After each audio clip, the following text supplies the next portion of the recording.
Hello friends, good morning. केनता अच्छन आपण मैंने आशा करुचे माँ समली दया समस्ते भलसे थे, खुशी थे।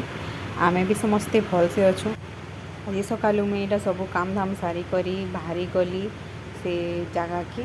तो आगे देखुन किन जगह की मैं आम यहाँ जाऊँ।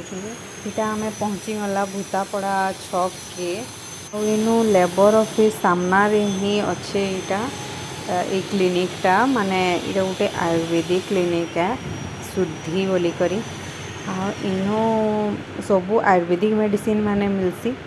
मेन करी सोरियासिस और एक्जिमाटा जेनटा कि बिल्कुल भी छाड़े नहीं एलोपैथिक मेडिसिन रे।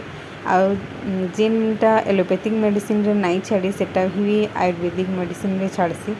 तो से लगी मुझे आसीचे मोर भी माने एक्जिमार टिके प्रोब्लेम अच्छे। तो मुई सबु आड़ू मेडिसिन करी थकी गली बाकी कैंसी थी भी ठीक ना है। आओ इथिरे ही मोटा ठीक पूरा कमी आसला न पूरा पूरी माने 80% पूरा कमी गला न। आउ खाली एक्जिमा सोरियासिस बोली नहीं सबू प्रकार मेडिसिन माने दौन। आउ गोटे मोर क्षीरर टिके प्रोब्लेम थिला गुड़े जे सेटा भी माने इनु ही भल है। मुई माने सबुआड़े देखे सारी न 2-3टा डॉक्टर देखे सारी न कैंसी भी भल ना है। आउ ई जगार भल है से समस्त को रिक्वेस्ट कर थे इनके आसिक देखी कर जाऊँ।